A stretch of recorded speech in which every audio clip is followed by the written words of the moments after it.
I'm Maher Busalba. With me now is Connor Kendi, and this is Comics in the Dugout. Yes, Well, we're back, dude. thank you for having me, Connor. This has been one hell of a year, and I'm really excited to get to do this. Yeah, I know. We've been playing this for a long time. A lot of work, a lot of hard effort.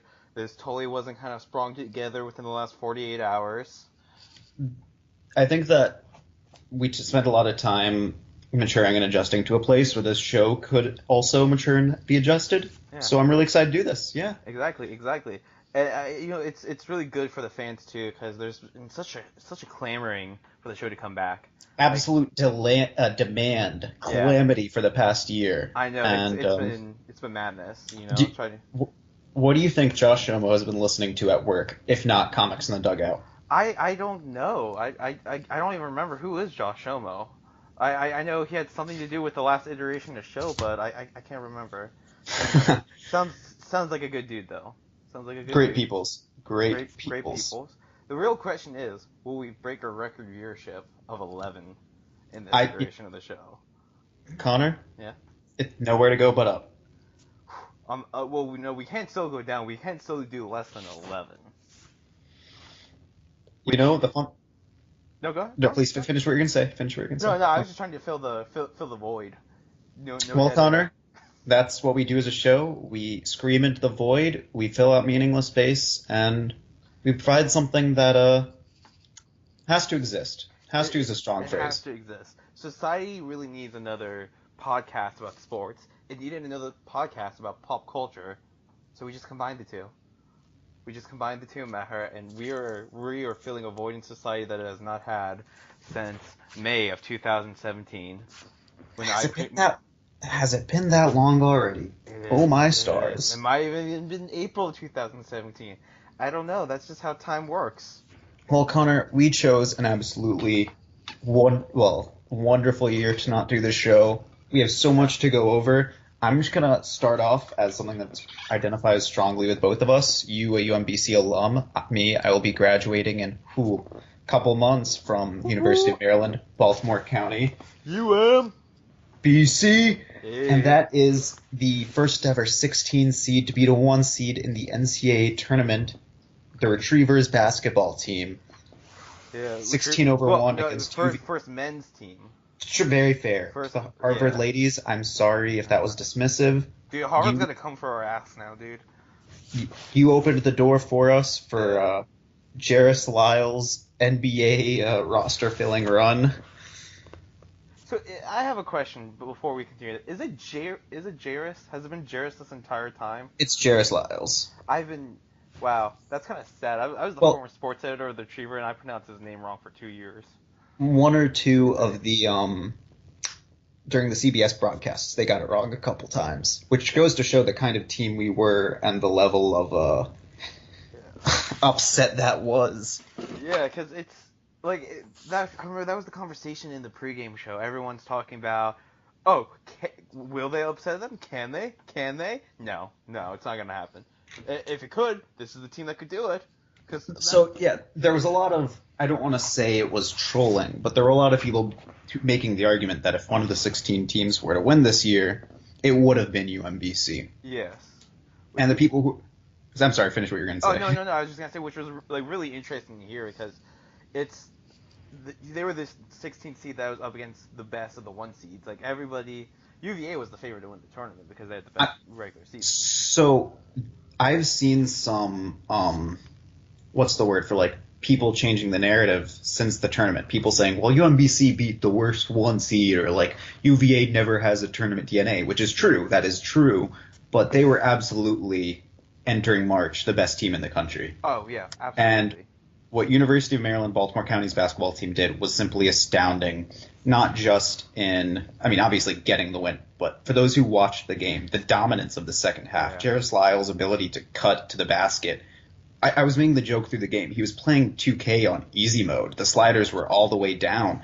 Every drive to the rim was insane. That's the number one defense in the country, and he just laid it in casually. And the shooting was insane. I think they were 50% from beyond the arc.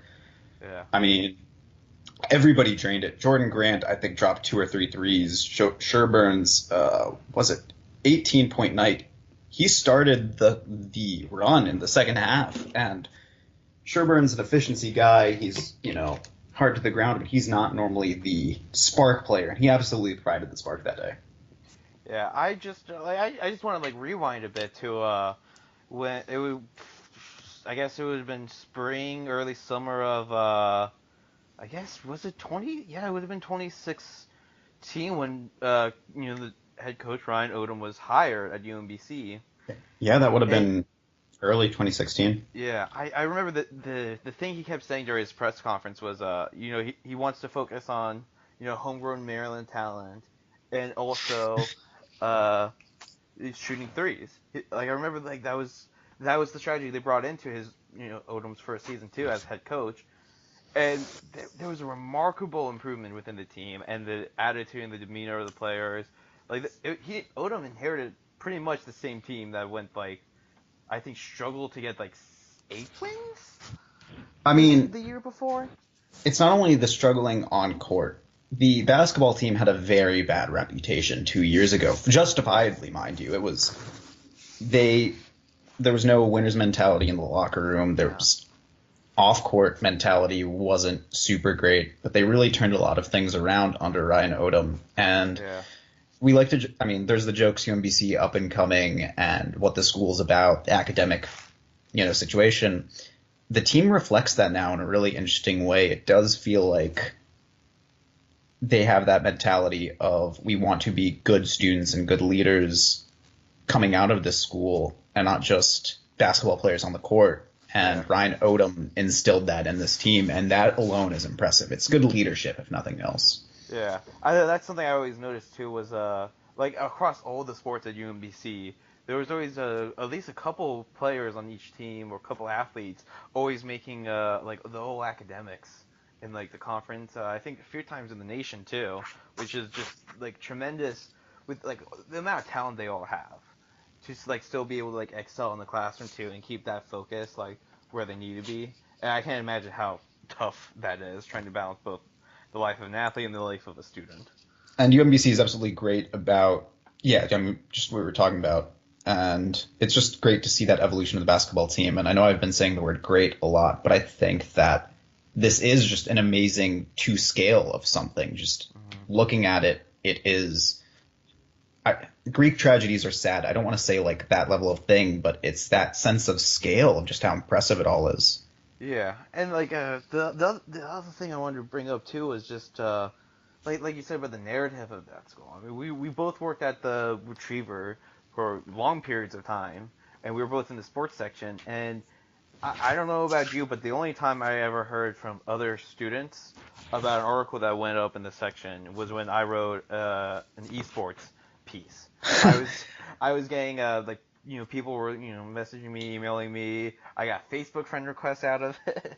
A lot of people like really. I did loved not it. realize that article blew up that much for you. I mean, hell, Like by blow up, I mean like like 6 people said to something. the scale of the UMBC Retriever, let alone the sports section. Yeah, because I've heard from so many people that yeah I just skipped the sports section, but I think they must have thought they stumbled into like student life or the news. Or They just saw esports and it piqued their interest. Yeah. yeah, they were like, oh, and then they just ignored the sports part. But like that's the type of school we were at. Like people didn't care about sports. Most of the time, if you go to like just any game of any like sporting event, it's a lot of the audience is parents of the athletes, other athletes, and then like okay, like you get a good crowd of like students just with UMBC pride.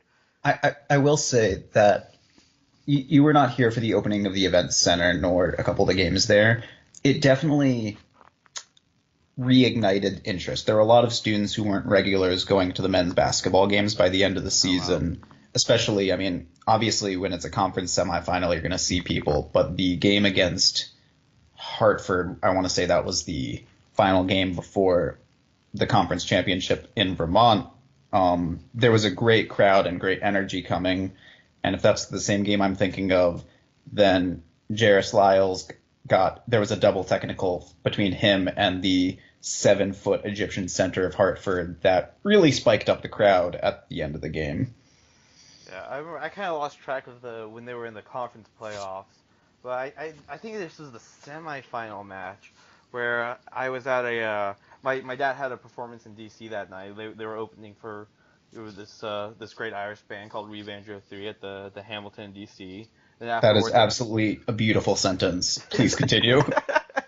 and then afterwards we all went off to the world famous the Dubliner pub in also in Washington DC. And We are I going to get to that city later, don't you worry. we are. I think it's home to my buddy Stanley. I don't know. We'll talk about that later. And so I'm watching the TV in the pub, and I see top 10 come on, and they start talking about UMBC. And I'm like, oh my god, I completely spaced out. Like I didn't know the game That was was on that tonight. same game, yeah. I'm Yeah, sorry. yeah. It was Yeah. it was the same night. And I'm like, okay, so did they win? Did they lose? Like, and they showed what the UMBC made top 10, but it was the halftime show. I don't remember what was happening at halftime. I think It it was had a something to do. golf, the full Yeah, yeah, the court golf golf. thing. Yeah, yeah. Connor, do you want to hear the most Maher story possible? Sure. As you know, I've been helping out at the broadcasts of these games. In the basketball games, I'm working the wires behind the cameras. So I'm sitting right behind this kid golfing. He makes, for those of you who did not watch the UMBC conference semifinal against Hartford, we made, as Connor just said, we made the top 10 that night because somebody did a full court putt to win a full TV. And it was just one of those fun halftime show games. Yeah. And I'm working some wires, sitting behind this kid. He does well on the first. He does sort of well on the second. I think he even messed up at the third shot a bit, and then he's going for the full court one chance across the basketball court, small hole golf putt. And I literally look away as he's about to hit it because I think to myself, I'm not gonna watch some scrub luck into this. And I'm working on these wires, and then I just hear the crowd flare up, and I look up, and it's 2/3 of the way there, and I'm 100% this is happening. This is happening because I thought it wouldn't. Yeah. So Sorry, go on. I was going to say, that's the peak matter of just doubting this cosmic moment. It was meant to happen, dude. And then I also thought to myself during that game that we would get on the SportsCenter top 10 because KJ... It was a basic lay-in, but he did a spin move charging into the lane, and I was like, it's a conference semifinal, and he pulled that off to get the bucket. I mean, I thought it was going to end up on the top 10. It did not. Yeah. Yeah, and like I said, the golf moment ended up on top 10, but they didn't show the score. So you have to look it up afterwards? I think I started texting you frantically. I'm like, I forgot the game was tonight. What happened? What happened? And you were like, dude, it was amazing. They won. And then obviously it was a tremendous path to the March Madness. I mean, so we can talk about the Vermont game for an extended amount of time. We could obviously talk about the UVA game I for hours. was just gonna say game winning. That Hartford game was insane on its own. Every single one of the Hartford starters fouled out. Oh my It was God. a very back and I forth didn't know game. that. It was, I don't think all of them. I think 4 of their starters fouled out. The game was madness. It was wild. And then obviously a couple nights later, UMBC versus Vermont, Jairus Lyles hits the game-winning 3. The sheer bell end of that lad, just the absolute confidence to take that shot was wild. That was looking at Ryan Odom calling a play and going, I'm getting a payday. I'm going to the NBA off this shot. And then not even Jairus dreamed about the UVA game, which we already touched on and will probably continue for a bit more, but... Yeah, and that's just. Sorry, I was just gonna say because we've been kind of circling around things for a while. Let's just talk about the game itself again a little bit, and just the excitement that was just that first half. It was close, and nobody expected it to be close for UMBC to stay in the game. I think it wasn't tied at the half. I think the half they have the lead. the half was tied. It was tied. If it was either we were down by 2 points or it was tied, but it was incredibly tight. This is what happens when you wait 6 months to start a podcast. Yeah. Yeah, but it was incredibly close, and I remember everyone was still stunned, and you go into the halftime show, everyone, like my entire like Facebook feed, Twitter, social media, the halftime show itself. Everyone's like, "Wow, I'm taking a screenshot of like these little leads we're getting. Oh, it's tied at half. I want to remember this moment because it's not gonna last forever." Ha ha. And then the game goes on, and UMBC slowly gets the lead, slowly I gets the mean, lead, and then Ryan it just Odom gave becomes out unwinnable for UVA. Ryan Odom gave at halftime Michael Jordan's special sauce from Space Oh Jam. yeah. One of the many explanations we can give for just the sheer performance that was that second half.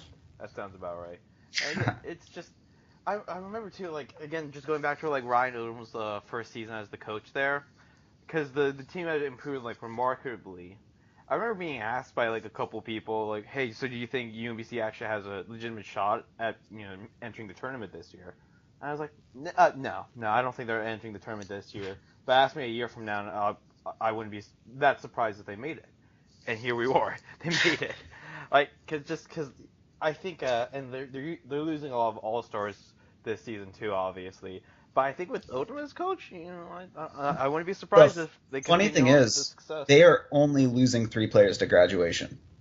Now, Yeah, but they were three yeah, big players. Is two of them were stars last year, and one was a 4-year, like, Jordan Grant, huge part of the program, absolute servant, and huge underappreciated tool and asset for this team. And like, he stepped down when KJ and JRS came in. He's going to get less minutes, and he absolutely responded well and played a huge role. So, just credit to Jordan Grant, who doesn't get enough, I guess is what I was doing there. yeah, But my other point there is all 3 players I just listed were guards. There are 3-star guards graduated, which that is kind of, that's a rough hole to be in with a roster, but it's only 3 players. yeah, yeah, and like that's what I'm saying. Like part of it too is like as big of stars as they, as big of an impact those players had. I'm looking forward to seeing what the team brings this upcoming year. It's going to be fun. They're going to be, if not Vermont, the most fun show in the America East, and that's probably going to be the case for a while. Yeah, just talking about that, like since I had already graduated, they decided to wait until I graduated to do this. Can you tell me what was that atmosphere like at the school on campus? Like when just that time, like during the win, after the win, before it was electric.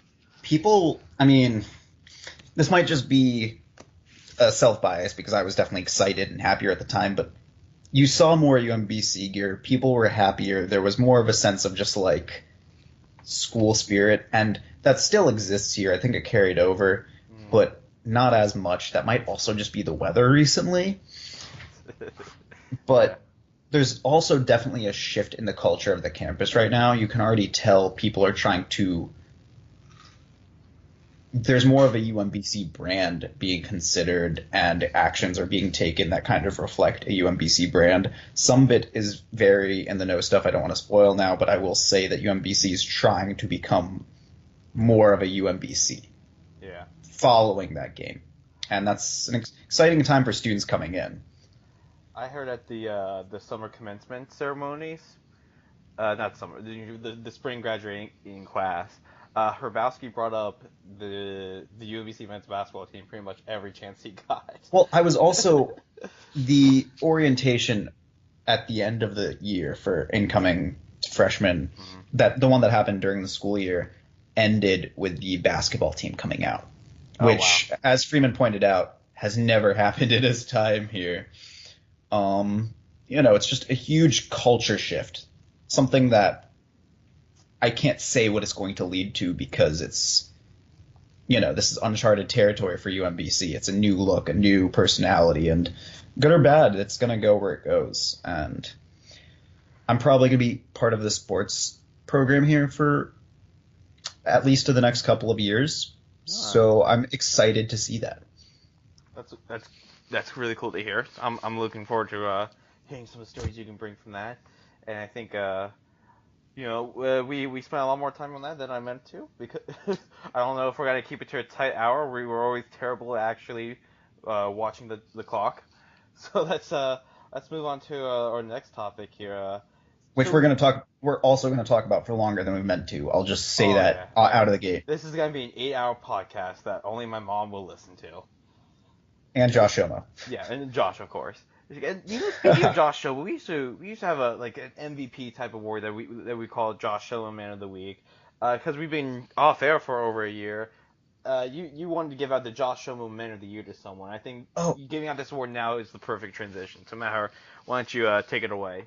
For incredible service to the DC community, for the transition from stat leader to on ice leader, the Shomo Man of the Year absolutely has to go to Alexander Ovechkin and anybody who watched the NFL playoffs. That one speaks for itself. I mean, yeah, that was such an incredible journey. As much as I loved watching UMBC win and upset UVA, that the Stanley Cup, that's something we've been chasing for ever since I started watching hockey over a decade ago. Yeah, every sports fan at around our age range kind of I don't want to say bandwagon, but bandwagon the Capitals. It was they're the only good team in the area for the last decade. It's easy to root for them, easier to root for than the Redskins, who've just been tumultuous. 3 playoff appearances in our lifetime. It's more than 3. 99, 2005, 2007. Yeah, exactly. 2012 and I'm thinking of 3 conference wins. You're right. Or division wins. You were right. Yeah, but no, it was that such a great run, and I think the defining point of that run was, it's always the Penguins that squash this dream. It's always the Penguins that just put the nail in the coffin for the Capitals. It's always the Game 6, the Game 7s that it's a hard-fought series for the first 5 games, and then everything just starts to fall apart. I mean, the Caps beat the Penguins in Game 6. They absolutely dominated the Penguins through the series. It went to Game 6, but they looked like the better team for 5 of them. Yeah. And I think, to be honest, that Penguins win actually, I think, honestly meant a lot more to me than the Stanley Cup win. A little bit, just because of how happy I was just to beat the Penguins. Because I mean, I can't be biased about this. Like I hate the Penguins with a fiery passion, and to see the Capitals overcome them, see Ovechkin beat Sidney Crosby, to stop the Penguins from three-peating, that was such a big moment for the city. And I don't think there was any other path that a diehard Capitals fan would have wanted it to. I'm so happy it was over the Penguins and not the Rangers. That was absolutely an exciting game. Yeah. It was an exciting series. And I still remember watching Game 6 in a sports bar with the broadcast team just flipping out at that overtime goal. All of us intended to leave like half an hour earlier than we did, but the game went to overtime and we're like, we're here. It was absolutely incredible. It was jaw dropping. My sister fell to the ground and started crying. It was a sight to be seen. And then moving on to the Stanley Cup itself versus the Las Vegas Knights, the new kids in town, the supposed underdogs, the feel good story about a team of rejects that were the best players. There were some of the best players on their former teams, but had to be given up because there's only a certain amount of players they can save when there's a new franchise being added to the league. Yeah, and so I never bought the underdog that the Knights were supposed to be this like terrible team of rejects. Don't get me wrong. They did a phenomenal job in drafting their players and building a roster and building it was a good team. If you look at it top to bottom, good players. Yeah. That team was riddled with talent. Like it's ridiculous how talented that team was. Like if they didn't make the Stanley Cup, that team's a failure. I disagree to that extent, and I think that the team's big flaw was something that did show up in the Stanley Cup Finals. They had a serious lack of leadership, and Marc-Andre Fleury, great veteran, great captain. He wasn't the captain. They had a rotating set of captains, which I think was part of the problem. And I don't think Fleury provided enough of an edge in the locker room just to be able to say, hey, look, I've won this before. I've done this. We can do this. I mean, obviously, I don't know what happened in the Las Vegas locker room. You never got that sense of a team that You know what I'm trying to say here. A team Yeah, that kind of had that veteran killer mentality. yeah. That's another thing I want to bring up too.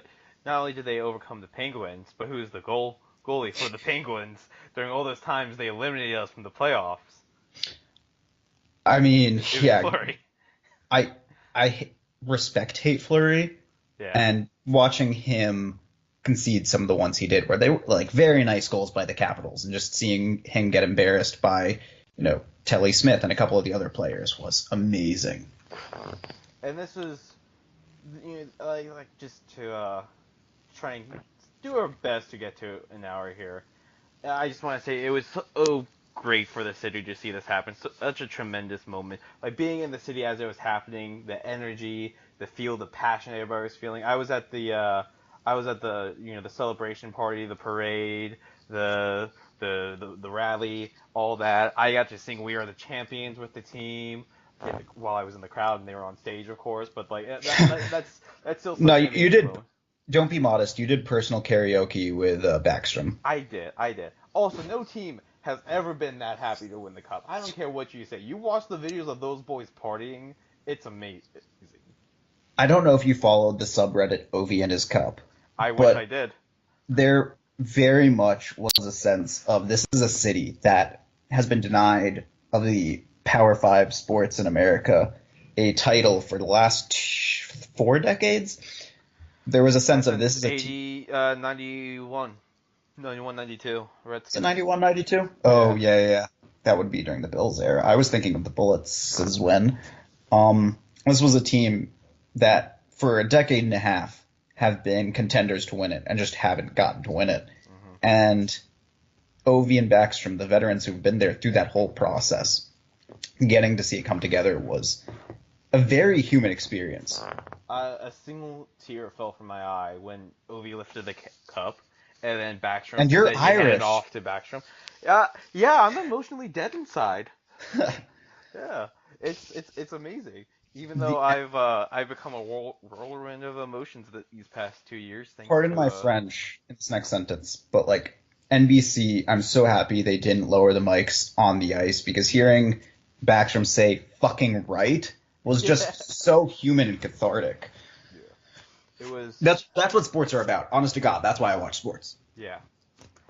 It, again, like that. That's what made me so happy about the UMBC win too. Is just the sense of unity and community that sports help build. I think sports are probably one of the best ways to really like build a community together and to rally people. And I think you saw that both of the UMBC win and the Caps win. And again, just a big congrats to Alex Ovechkin. I mean, he said we're not gonna be suck. We will not suck. And this year, what was that message I sent to you earlier, Matt, about what He Ovechkin said? very recently said we're not going to be sucked back to back, Yeah. and people are calling it already. I mean, Yeah. I'm excited to see what the Caps do again. I'm excited for sports and not just like the foolish the DC fanboy. I'm excited. I Bias. I'm just being pure. it's very pure, and being part of a broadcasting team, like being part of something, seeing sports in this other angle has similarly reignited a lot of just those feelings of this is what makes this stuff great. Yeah. And so moving on from one championship to another, we used to do a segment from time to time called Maher's 60 Soccer Seconds because I don't care much for soccer and Maher really cares for soccer. But in the World Cup happened this year. A strange thing happened this year during the World Cup. Do you want to know what that was? What was that thing, Connor? I watched it. I will. What's Some the of word? it. Like, Some of I it. will retort to you, Connor. I don't think that's that strange. It's the magic of the World Cup. There's a reason America gets super into soccer every 4 years, and it's just the allure of this. It's bigger than the Olympics. Don't let the Olympics tell you otherwise. The World Cup is the greatest sporting event every 4 years. It's absolutely enchanting. It brings people in. It generates excitement. It leads to memes and culture. And I was at my uncle's house in North Carolina during the England Sweden game, and he was watching the news that day earlier in the morning, and it was one of those local news stations that have a terror watch segment, and they talked about, it's strange. The terrorist encounters in Israel went down from about 30 to 10 that July. I'm about to give you the reasoning as to why that happened, Connor, and it happens every 4 years. The World Cup literally lowers terrorism. Damn, the World Cup, good for the world. Yeah. Yeah, and well, so for me, watching the World Cup is strange though because years past, I put it on, I didn't enjoy it. Even when America was in it, I couldn't watch it. Like I was bored out of my mind. But this World Cup, I'll say there were some really entertaining matches. One of which I even watched with you at a sports bar where I was not expecting to actually meet up with you until like an hour beforehand. That was another example of this World Cup having been a really great viewership experience. Hmm. Spain-Portugal game ended 3-3, and we were sitting across from an old lady who, if not Portuguese, definitely had some Portuguese relatives because she was rooting for them super hard and was really into it, and it was adorable. Yeah, I think the World Cup memory that I'm gonna take away is in the third place match. It was England and who was it? That was Belgium. That was Belgium. Between England and Belgium, obviously I'm not that I got anything against England aside from just historically the genocide, the outlaw of my culture, the just general misdoings against the Irish that some English people have committed over centuries and centuries. I wasn't exactly rooting for them in the World Cup. And I don't think my dad was either, considering he's from Northern Ireland. And there's this magical moment during the third place game when England was kind of getting spanked, and my dad let out this noise. I want to say it was a giggle, but it was more magical than that. It was so pure. It was so wholesome. It was the definition of joy. That's phenomenal. Yeah.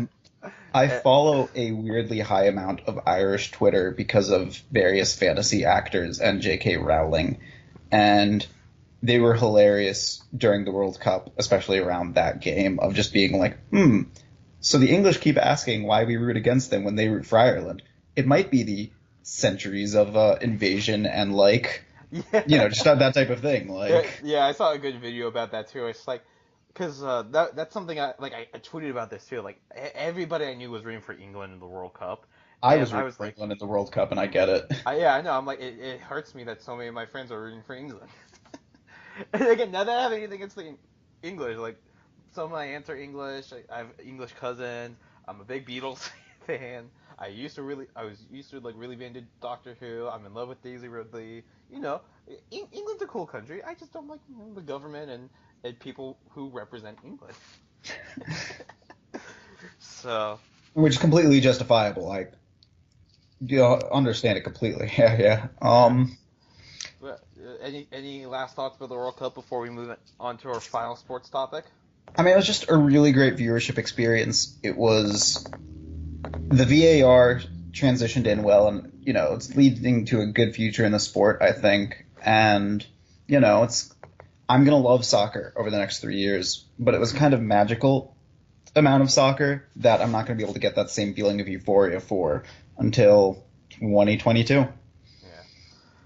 Well, Maher, it wouldn't be comics in the dugout if we didn't talk about the DC football team, the Washington The DC football franchise. Yeah, yeah. DC football franchise, the Washington Redskins. I'll say I'm trying not to say the name a little more. I'm trying to be a little more woke, but it's hard. It's hard to discuss the team without it, but Yeah, it feels good to not say it also. yeah. But so the Redskins they did some things in the offseason, Maher. That last season was everyone knew Kirk Cousins was playing on the franchise tag, and the Redskins negotiations with Kirk Cousins they didn't end what would you say well. It was more like a shitstorm, I guess you would say. Garbage fire is A how I would garbage have fire? gone. Yeah, a garbage fire. So, before free agency came up, the Redskins did something very interesting. They traded for Alex Smith from the Kansas City Chiefs. They gave up some, quality draft picks, possibly one of the best young defensive players in the league. That was the part of the trade that bothered me. I think that going in hard on a proven quarterback was the right call. Yeah. Giving up young defensive talent hurt. It hurt bad. I thought we were going to get a bargain deal with Alex Smith, but then we ended up funneling a bunch of money into his contract extension, which They were was also what bothered me. Alex Smith was always getting a huge contract, and honestly, as somebody who's not a GM for the Washington Redskins, I don't really care how much my players get paid. I want the players I like to get paid more, and I don't mind them getting paid a lot if, there's money to be spent. Yeah, I care only if it's going to stop us from spending money in other places, Yeah, and that's reasonable. I'm not which is what saying Kirk Cousins would have been. Yeah, that's fair. Yeah. So obviously Kirk Cousins walked. He ended up after he kind of played with he teased the Jets a little bit and got like a $90 million offer from them, and then he went and signed with the Vikings for $84 million because he was trying to drive the Vikings offer up, because I guess that's where he always wanted to go. And you know what? I will say this: we're talking about the Washington football franchise, and we're only going to touch on Kirk Cousins in these next couple sentences. He looked good last week, and I think the Vikings were a good fit for him. Yeah, I think there's no better aside from the Broncos. There's no better fit for him. It was either the Broncos or the Vikings that he needed to go to. And the Vikings were probably the best fit because they're just off of a NFC Championship appearance. They got two tremendous receivers in Stephon Diggs and Adam Thielen. A pretty good young running back in Dalvin Cook. Good O-line, good defense. They should be some of the favorites in the NFC this season. His one touchdown throw looked great. I still think he doesn't have a consistent enough mentality to be the guy on an NFL team. I think he's going to throw some really bad interceptions this year. He's going to make some really bad plays. But you know what? Viking fans are used to it. Yeah, that's for sure. And then So sorry, finish up your thought. Oh no, go ahead. I was going to try and transition from that. I was going to use the same transition, which is a Minnesota Vikings legend, however, is not present on that team because he's with the Washington Redskins, Adrian Peterson, because you posted the stats on our Google Doc. This week he had 26 carries, 96 yards, one touchdown that made me absolutely happy. Oh yeah. And then 2 receptions for 70 yards. And it was an amazing game for one of the great workhorses in league history.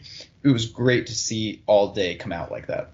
Yeah. I'll admit I had some friends over last weekend, and we were watching both that game and the League of Legends NALCS finals. we got very much distracted, especially when it was kind of evident the Redskins had won the game. But from what I saw, it was a very impressive effort by the Redskins in this Cardinals matchup. It's a game they should win if they want to be competitors in this league. If they want to be at least an 8-8 team, they need to beat the Cardinals, led by Sam Bradford, who I forgot was still in the NFL. Sam, if you're listening to this, I'm still very concerned for your health. I know you're still made of glass. You need to get some more proper material behind yourself. You maybe upgrade to some iron, get some more iron in the bones, and just don't get hurt, Sam. I don't like seeing players get hurt. So I have not watched college football in years. But I was recently watching UCLA versus I don't even remember. They got killed by somebody. And UCLA's current quarterback, Chip Kelly, who you might recognize. Yeah. You used to be the Oklahoma quarterback, or not quarterback, the coach, where they brought up Sam Bradford for this exact purpose of all that, and that's why I remembered Sam Bradford existed going into the Redskins game. Yeah, it was like I said, it was a must-win game, and I think they're paired with another must-win game against the Colts this weekend in their home opener. That probably around the time we post this, the game will already be over. But if they actually want to be taken serious this year, they're gonna have to come out and with a good showing. And I think that this year a playoff spot and a competitive playoff game is the goal, and hopefully, if that goes through, that's the expectation. There needs to be a playoff run next year. Yeah. Oh, yeah. Alex Smith got a 3-year extension. Next year, they actually had to be competitive. And so I think, we're looking at a 9-7, 10-6 team right now with a harder schedule than when we did go 10-6 or 9-7 a couple years ago. I think that this team, could possibly do a bit better, but it's a hard schedule. It's a tough grind. They looked good for their money though this last week. I mean, I'm still feeling 7, 9, 8, and 8 around that area. I don't think they're gonna be serious playoff contenders yet. I would love to eat my words later on in the season. we looked like we had one of the best offensive lines in the league. Alex Smith looked very comfortable passing, but he was always going to look comfortable passing. You know, if Yeah, we but go behind, the worry is if we go behind in a game, he's not going to throw 40, no. 50-yard bombs. But he controlled the tempo, we controlled the rhythm, and those drives that was an Alex Smith team for sure, and that's a good thing. I do mean that as a positive. Yeah, I just gotta say it was a. It's very easy to be cynical about the Washington football franchise, though. Yeah, it's also just very weird. Just like I think if I went back and like told 2009 Connor, hey, the Redskins quarterback in 2018, it's gonna be Alex Smith. I'd have trouble believing that, but like I guess that's Adrian Peterson possible. being the running back also, I mean. I would have called bullshit on Adrian Peterson. I don't think that like what he's gonna be a Viking forever. He's gonna like how does he end up with the Redskins? Tell me that. And I would tell 2009 Connor, oh well, he got caught beating his kid, suspended from the NFL, and then signed with the Cardinals, failed with the Cardinals, and then ended up with the Redskins after their star young rookie running back got injured. It's a pretty wild path. It is Yeah. definitely a Yeah, it was crazy. It was topsy turvy, and man, he just better not get his kid to go get him another Switch. That's a big no-no, Adrian. that's what we're just our one expectation for the season. It's just that doesn't happen. Yeah, and but I am excited about this great 1-2 running back punch we have with Adrian Peterson and Chris Thompson, though. Chris Thompson for the last couple of years has been an exciting young product. Now he's just an exciting product. It's amazing. Yeah. So I mean, with any final thoughts on before we move on from sports matter that we spent over 30 minutes on? I know I just said it, but Chris Thompson, absolutely a great servant for the Washington Redskins. He looks like I mean, a couple years ago I would have said he's a good third down back who has the ability to create electric plays. He looks like legitimately could be a top 5 running back through the year if he keeps up what he did this last week. And obviously having a first auction like Adrian Peterson helps. The job's going to be slightly easier. And it comes down to our offensive line, which I think could make me a good running back. But he absolutely just like receiving, running, he did everything this last week. And that says a lot about him. Okay, so back. So obviously we always start off with that sports half, and now we're gonna move on to the pop culture half. And usually the midway point, we like to give out awards. We like to try and give like some comic recommendations, especially when we realized we were a show called Comics in the Dugout, and we never talked about comic books. But right now at this point, we're just gonna talk about what we've been enjoying and what we're looking forward to moving forward, and maybe we'll talk about this really weird thing that's happening with Henry Cavill. But let's start off with just Maher. Give me some. Just if you can give me at least like one movie, one show, one comic. If you've been keeping up with comics, just what have you been enjoying in 2018/17? So this is just the timing of it, but the newest season of the Netflix show BoJack Horseman dropped today, and I watched it. I had a couple meetings today, so it was not one sitting, but I did watch the new BoJack Horseman season today. Season 5 of a great show was a pretty great season. It had some ups and downs. There were some things I didn't like, and I feel like the show's concept of the cycle of depression, by season 5, it did feel not stale, but the edge kind of worn off. But they leaned into it by saying it's not an edge, it's kind of the reality of the situation, and it shouldn't be glamorized or exciting. It's what it is. And so I made it, if you haven't seen the show, I wouldn't recommend it for everybody, but if that idea of a nitty gritty character biopic that's also a weird, silly show about a horse is something that sounds like you could get into it, I would highly recommend that show. It's one of my favorites out there right now.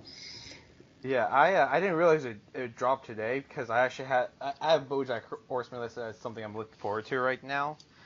And that's really interesting to hear you talking about like the theme of depression that's been a constant in BoJack Horseman, and I think shows like BoJack Horseman, Crazy Ex-Girlfriend have done a great job of like portraying like the difficulties and the hardships of just what life with depression is like, and it's hard for something as dreary as that to really like keep it going, keep people wanting to like watch more in this style of a comedy without kind of like seeming like a shtick or something you just like they're leaning up against. So the same way that The Sopranos is kind of the original point for these like the anti-hero, the protagonists you root against in kind of modern pop culture. I think Mad Men is the first like just we're going to look at this kind of depressed character and break down mental health in that way. Hmm. And yeah, I mean it's not enjoyable in the classical sense. It's definitely not Full House.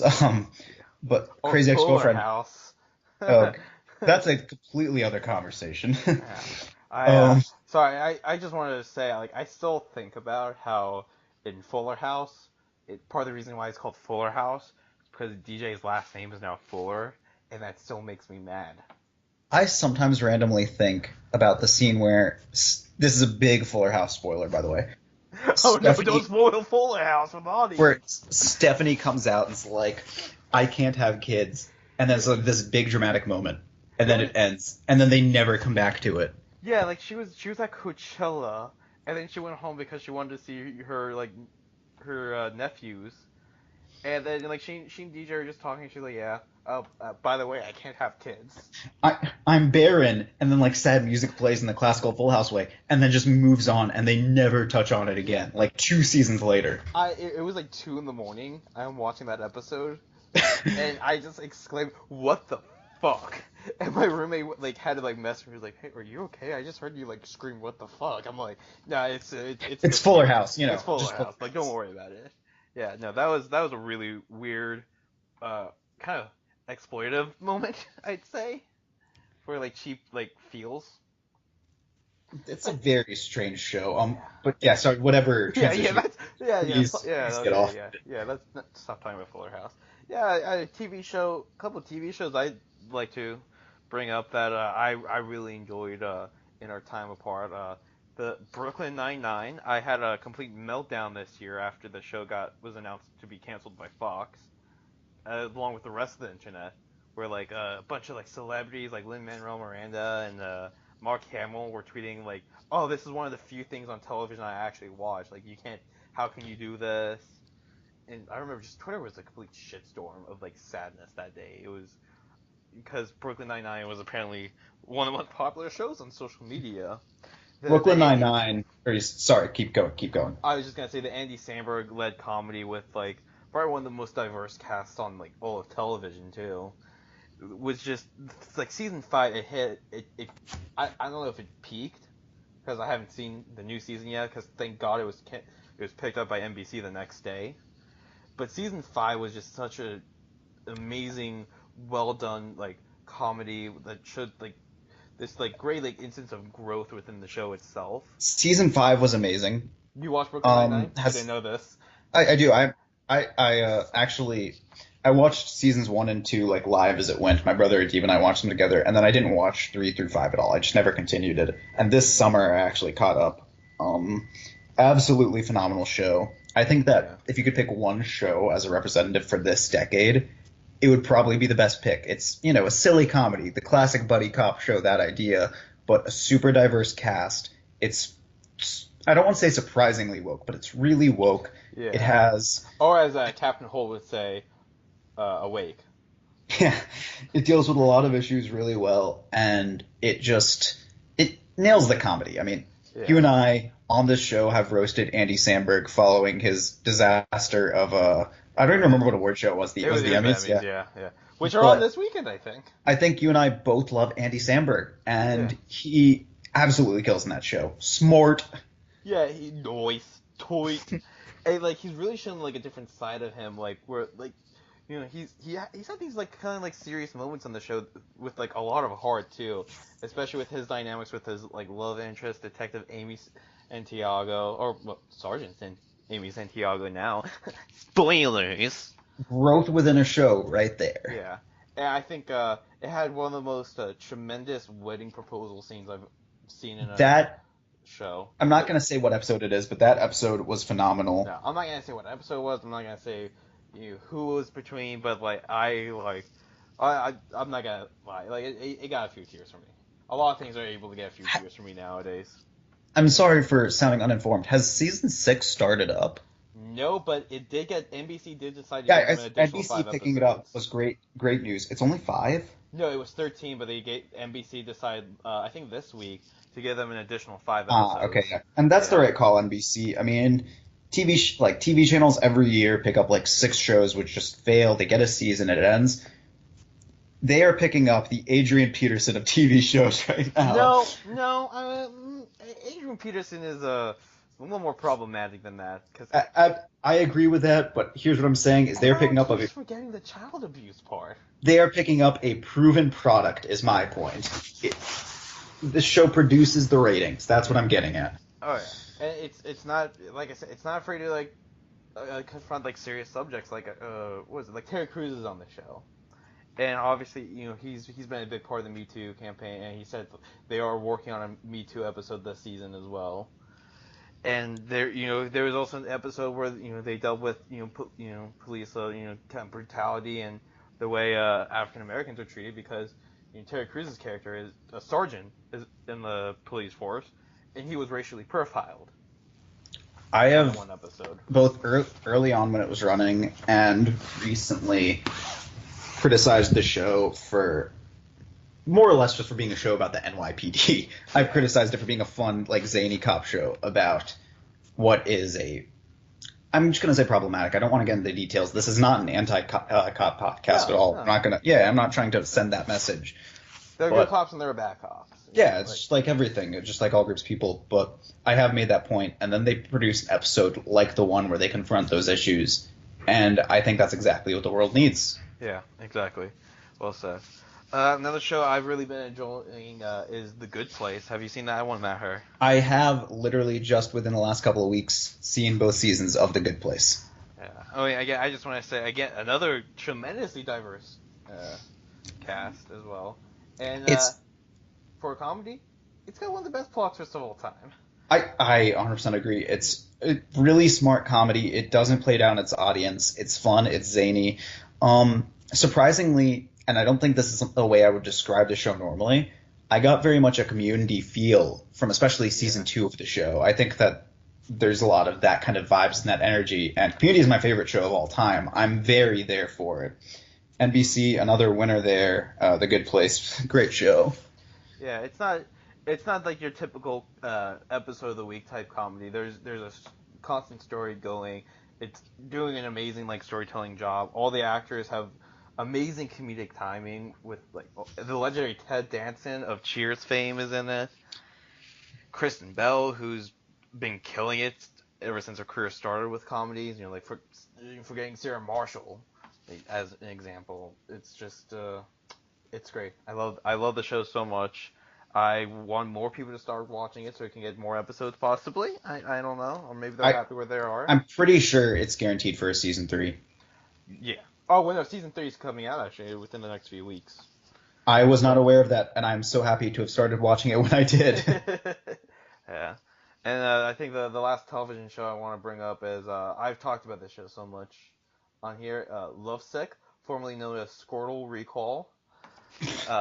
A surprise 3rd season dropped on New Year's Day, which I was not expecting. As soon as I got over my hangover and got home, I binged the whole thing. I mean, it's a British comedy. It's only like 8 episodes. But again, like I think that something with all these like comedies have in common is like they're able to deal with like the serious very much. They're able to really develop their characters and tell amazing stories. So I'm gonna do that actually moment with my pushing my glasses up, which I don't even wear my glasses anymore. I think it's impossible to have a kind of classical TV show or comedy nowadays after the series of deconstruction we went through. But what I think we're seeing is a lot of good reconstruction of shows where they're trying to be these fun shows like before. They Yeah. just realize you have to have some meaning or message or darkness to kind of highlight your funny, good moments. Yeah.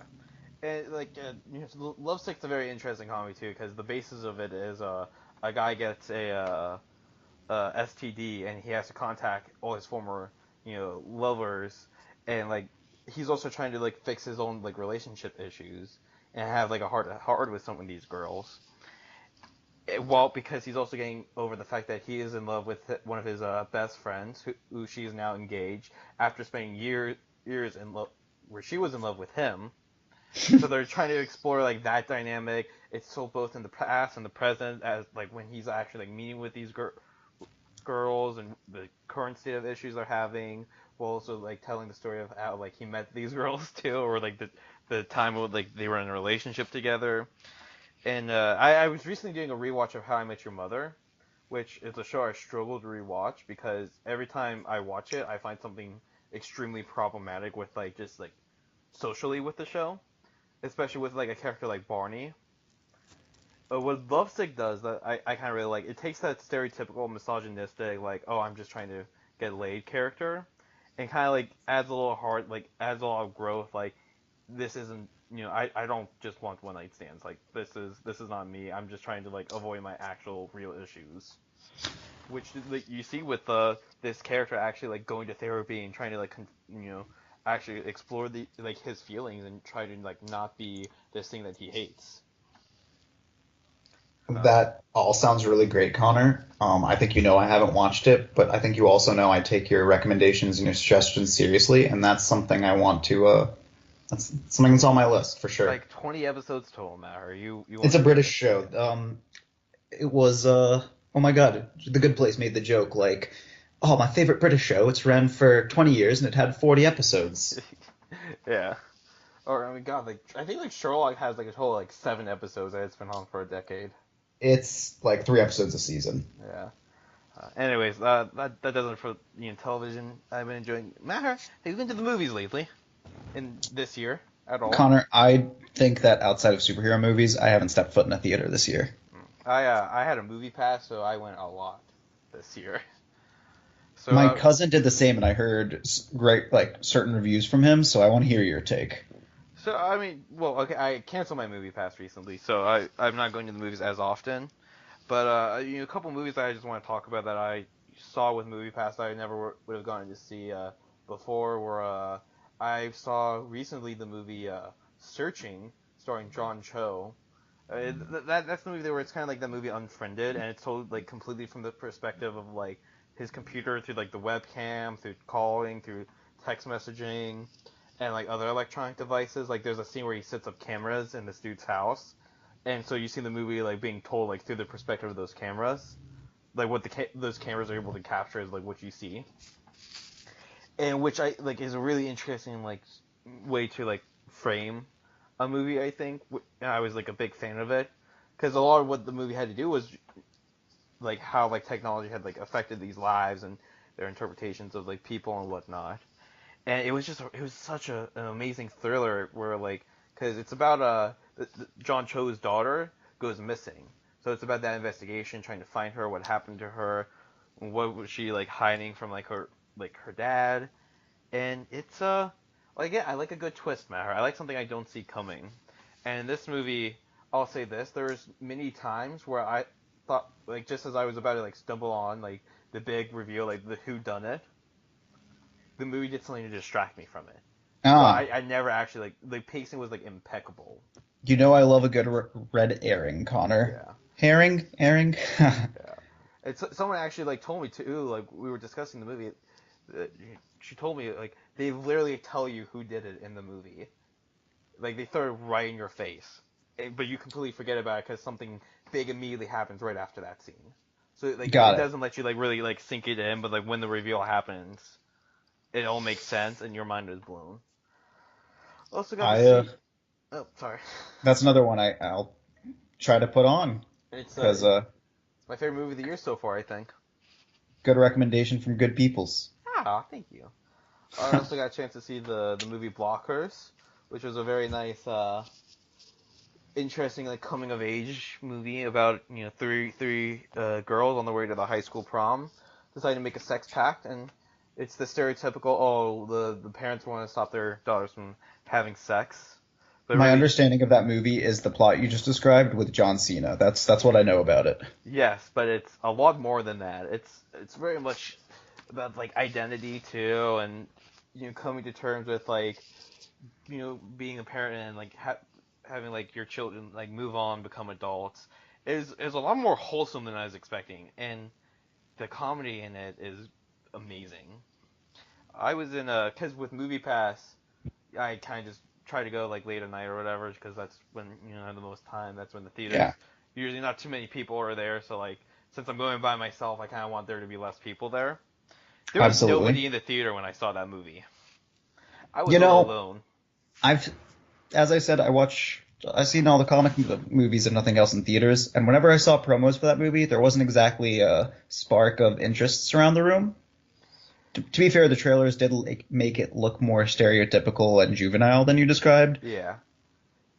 the and it, it does have those elements to it, but like there's also a lot of really like smart moments. yeah, and I'm not shitting on Yeah, it and saying that. That's just the trailers how they are, and I think that there's just a lot of fatigue of that type of thing in our generation. I think a lot of us are tired of, as much as I love Euro Trip, I don't think yeah, that movie could survive now. It's yeah, pretty shallow in what it is. yeah. This movie really flips that kind of like genre in a way. Like for example, like again, I was just talking about the misogynistic characters I want to get laid. There is that one of the fathers in the movie is played by Eric Barinholtz. Like he's kind of like that. He's the dad everybody hates because him and his wife are divorced. Everyone talks about how he cheated on her, and that's the reason why his daughter doesn't like him. And he's the only one of the parents that he's trying to stop. He's along for the journey, but he's also trying to stop John Cena and crap, I'm forgetting her name. I think it's Judy Greer in Blockers. It's Judd Apatow's wife. Oh no, it's Leslie Mann. I was gonna say, I think I'd recall Judy Greer being in that movie. Yeah, no, it's Leslie Mann in it, and like he's trying to stop them because he's like, oh, if it was boys, like you wouldn't be doing this. He's the only one that he's the one that really knows his kid the best too, even though he's not in his kid's life, which is interesting. So Yeah, I just recommend checking it out. that's definitely something that when it goes up on Netflix or Hulu, I'll give it one of those viewings. Yeah. And so do you want to talk about any of the superhero movies? That's just what's been your favorite superhero movie of the year so far about her? I mean, favorite's going to go to Black Panther. That movie absolutely knocked everything out of the park, and I hope that Coogler gets hired for movies from now until the end of time. Yeah, I've been a big fan of Coolers ever since I saw Creed for the first time. Creed's one of my favorite movies of all time, and I do not like the Rocky movies. I was about to say, I still find it hilarious that you love that movie so much, not being a fan of Rocky at all. Yeah, I I like Rocky 3 and 4 the most. That kind of tells you something about the way I view the Rocky franchise. I mean, let's be fair for a second. Your perspective would be different if you grew up, if those were like the first major action drama sports movies you saw, but it's Yeah, just a different thing after you see other movies. It's the same with Seinfeld, but yeah, no, I mean, I love the Rocky movies. You know that. I know. Coogler, phenomenal. Black Panther was a great movie. Yeah, Uh, uh, I really enjoy larger messages and basically just being told what to think. And I think that movie did a phenomenal job of just complicated characters, but not excusing behaviors. If you get what I'm saying, they create great yeah. tension, and it was just a great movie. Yeah, I loved everything about it. Like even the more Marvel tropes in it, I found myself excusing them just because of how well made the movie was. Like I think it's kind of like the only other Marvel movie I can say this about is like The Winter Soldier. I think it kind of transcends the superhero genre a little bit and becomes something more. And like a lot of people say like, oh, like I love Black Panther, but it shouldn't be nominated for an Academy Award. If it was, like I could kind of see it just because like it's so good. I think the story is excellent. I think so that kind of gives screenplay props. It's well directed. It's fucking hella well acted. Like it's a Moro. Okay, I can't pronounce the letter R correctly. there's a lot of like acting talent in that movie. You have Michael B. Jordan, who's been killing it since he was like 12 years old on The Wire. Chadwick Boseman, who is like the king of biopics. Angela Bassett, John Candy, Sterling K. Brown, Daniel Kaluuya, Lupita Nyong'o, Denai Guerrero, who like I don't know how she's not been made like the head of an action movie franchise after watching Black Panther. She's going to get an opportunity after Infinity War Part 2. So she's going to get a big role. There's one, I'm really impressed with how many of those actors you just named. Um, and two, I think that movie is probably the biggest point since the last episode of Comics in the Dugout that we can talk about. Earlier this year, Avengers Infinity War was the bigger event. This was a movie that, in theory, the ball has been rolling since 2012 from the original Avengers movie, ended with Thanos. And I think it came together as well as it could have. I think it was as good a movie as it could have been. It was very superficial, though. Yeah. It was very just like what you were looking at. And I think it was very much Marvel knowing we need to hit these beats. But with the number of characters that were involved, with the number of plot lines, I say this not to be condescending or rude. It could have only been so good. Yeah. And I think that... Sorry, yeah. I was just going to say, and I think it was perfect for what it was. I just, as memey as it became and as big a cultural talking point as it was, it's just not going to be an amazing movie. That's just never going to be the case. Yeah, a lot of people are talking about like, oh, it's their favorite Marvel movie, like they're like this and that, like they're still hyping it up, and I get that. Like if that's your thing, that's your thing. I don't really have any desire to watch the movie again. And I think that you and I have talked about this before. It's comic book movies, more or less, for about half a decade, have been going the way of Western films, where it's just so much in the market, and there's only so much you can do with it. We're still going to see some gems, obviously, but it's one of those things, even as a huge fan of comic books, huge fan of comic book movies, a huge fan of that whole realm, it's not sustainable. And I think that's a pretty good transition to, I think we're seeing DC crash and burn trying to emulate that formula. Yeah, well, I just honestly, like just going back to Infinity War for one second, it's my least favorite obviously. Superhero movie of the year, including Incredibles 2. Well, Incredibles 2 was an amazing movie. Yeah, Incredibles 2 was amazing. I was a big fan of Ant-Man and the Wasp more than I think other people were, but I'm also a big fan of the original Ant-Man. Uh, Black Panther was amazing. I feel like I'm missing a movie here, which doesn't bode well for the fact I'm praising it. Did Deadpool 2 come out this year or last year? Deadpool 2 came out this year. I still have not seen Deadpool 2. I wasn't a big fan of Deadpool 2, but I think I liked it a little more than Infinity War, just because there's a little more, not substance. Like, I don't think I have anything wrong against, like, just, like, blockbuster, like, brain-dead movies. I loved Skyscraper, but I loved Skyscraper more than I loved Infinity War. So, also, here's the thing. I think we both agree I'm a bigger Thor fan than you. That's just... This movie made me a Thor fan. Yeah, and I think we talked about that when we talked about it. Yeah. But, like, the Thor scenes in that movie were phenomenal, and that made me happy and excited. The little bit of... This movie was the best part. Aside from Thanos. And Thanos was handled phenomenally. Like, the movies had really good elements, they just didn't fully come together. But I think that was just the restriction of what it was, and I enjoyed it. And it was the biggest cinematic experience I've been a part of. Going to see it live as it came out that night and seeing the memes right afterwards and, that whole thing. Yeah. And I think that... having it spoiled. Yeah, Marvel did exactly what it needed to. And it's probably like the third or fourth most relevant film of all time. And I know film fans hate me for saying that. But, I mean, just like Star Wars, just like Lord of the Rings, it's that huge franchise moment. But it was only ever going to be so good. I came out actually expecting to be disappointed, so I was pretty happy with it. Yeah, I think just to wrap this up, I don't know if you've been keeping up with Comics Matter. I haven't been doing the best job, but one of my all-time favorite comics, Injustice, recently wrapped up, and I just want to urge everyone again, if you like the DC universe, you really need to check this comic out. It's a very easy read. It was a digital issue, so like. It was a digital first comic, so the issue's a lot shorter than other comics are.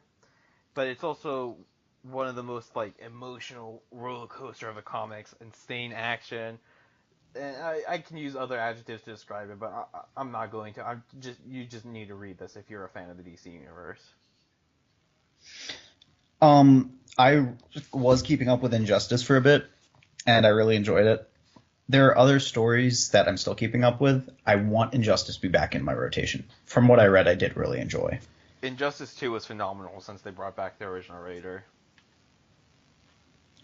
for Um, Tom Taylor. yeah, I'm sure. Yeah. Before we wrap up the show, you want to bring up anything you're looking forward to coming out this year in comics, movies, TV shows, music, video games? Oh, I mean, so I've been joking around with people that I'm looking forward to December, not because I'm graduating, but because Smash Ultimate's coming out. I I mean, Smash Ultimate's going to be a lot of fun. Nint- Similar to the BoJack season, it's just the timing of it. But Nintendo Direct, their announcements today looked exciting, and they've just had an exciting month for Nintendo, I think, in general. I mean, there's so many good movies and TV shows coming out, and it's so hard to consume all of it. Mhm. Uh, I'm also really looking forward to Super Smash Bros. Ultimate because I love the franchise. I'm excited for some of the characters they announced. I think the Castlevania fighters look really interesting, and it's something new for the franchise. Uh, I mean, just I'm a huge Castlevania fan, and I was surprised to see Simon come in, but Trevor's a great addition. yeah. I also want to say I don't appreciate the Nintendo Direct that came out yesterday because they announced a new fighter in Isabella from Animal Crossing. And I don't really, I'm not big on Animal Crossing anymore, so I'm not too sure who she is. But every time they make a new announcement of the character, I feel like Sakurai is just coming for my life and just insulting me by not making the announcement Waluigi. It's never going to happen, Connor, and I'm sorry that hurts so badly to I just, hear. I just want to be able to go, wah, wah, you're lousy, you're lousy. I know you do, and I do too, but I think the problem is because it's not that he hasn't been in a mainline Mario game. Otherwise, Daisy probably wouldn't have gotten in. She's only been in like 1, 2 decades ago. I think Sakurai just personally isn't a huge fan of Waluigi, which kind of makes sense. The dude's a reflection of a reflection of a reflection, and he's only been there for weird gags, and I think he wants the series to be not more serious than that, but more serious. Well, you know what? I don't think I'm a big fan of Sakurai. I don't like you, I like Sakurai. you, Sakurai. Uh, uh, just a few quick things I'm looking forward to. I'm looking forward to Mary Poppins Returns because I want to see Lin-Manuel Miranda in it, be a rapping chimney sweep. I mean, I love Lin-Manuel Miranda, Yes. and seeing him in anything's great. Is that all, bud? Oh no, I thought you were about to say something else Oh because no, you're no, okay. just Oh okay. I'm looking forward to Aquaman because I want to see if Avengers: Infinity War ends up being my least favorite comic book movie of the year. And a comic book I'm looking forward to is I already talked about how I'm looking forward to BoJack Horseman, so I'll probably start watching that at some point. I'm also looking forward to this upcoming comic called Heroes in Crisis, written by Tom King, which is exploring. I'm not too excited about this murder mystery aspect that's going to be playing into it, but there's this place in the DC universe called Sanctuary that was founded by the DC Trinity, Wonder Woman, Superman, Batman, where it's a place for heroes to go to get their like mental health treated, like heroes that have experienced like traumatic forms of PTSD, or like a character like Roy Harper is going there who has had issues with drug abuse and alcohol abuse in the past. Like it's a place for the heroes for people to save the heroes. that sounds really interesting and high concept, and I love high concept. Yes. The only like I said unfortunately like they revealed that like a bunch of the heroes die in the first issue and it's a bit of a murder like mystery like figuring out like who killed these heroes and they tease that actually one of the like a B slash A lister will die. It's either going to be Green Lantern Kyle Rayner, Roy Harper aka Arsenal aka Red Hood aka Speedy, Harley Quinn. Booster Gold, who Harley Quinn and Booster Gold seem to be the main characters of the story, so they're pretty much safe. Cyborg or Tim Drake / Robin, so it's going to be interesting. And we've been doing this for about an hour now. I think it's time to we can wrap up. Matt, any final thoughts you want to bring up, Matt, about our first show back? Comics in the Dugout has been a huge part of my personal development, and I'm so happy we're starting to pick this back up again, Connor. I think that, we both have a lot more of a story we want to tell, and this is a great platform for both of us. I think that our probably most successful show was the High School Musical one, which just in concept is hilarious. Yeah. But I think we have a lot more of that in us where our weird, wacky, fun side can just kind of look at stuff. So I'm really looking forward. Well, yeah, for the first episode back, this was very matter of fact. It was, I could feel myself cringing if I was an audience member. We gotta get back in the groove of things a little bit too. And I know we've talked about this, behind the scenes a little bit with bringing it back, but you have a very awful schedule this semester.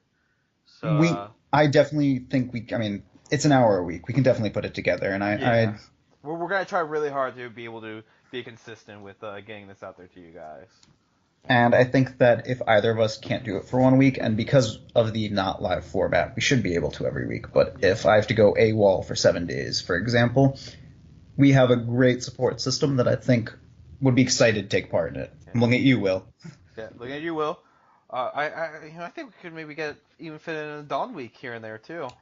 Oh man, he is still doing photography here at University of Maryland, Baltimore County, and it is always an experience to see a Don Rodriguez on campus. Oh yeah. Yeah, no, I mean it's I'm looking forward to continuing with this. I think too this is mostly something that's for us and not for anyone else. If people listen in and they enjoy that makes it all the more rewarding, but it's also just a fun thing to do to just talk with one of my best friends.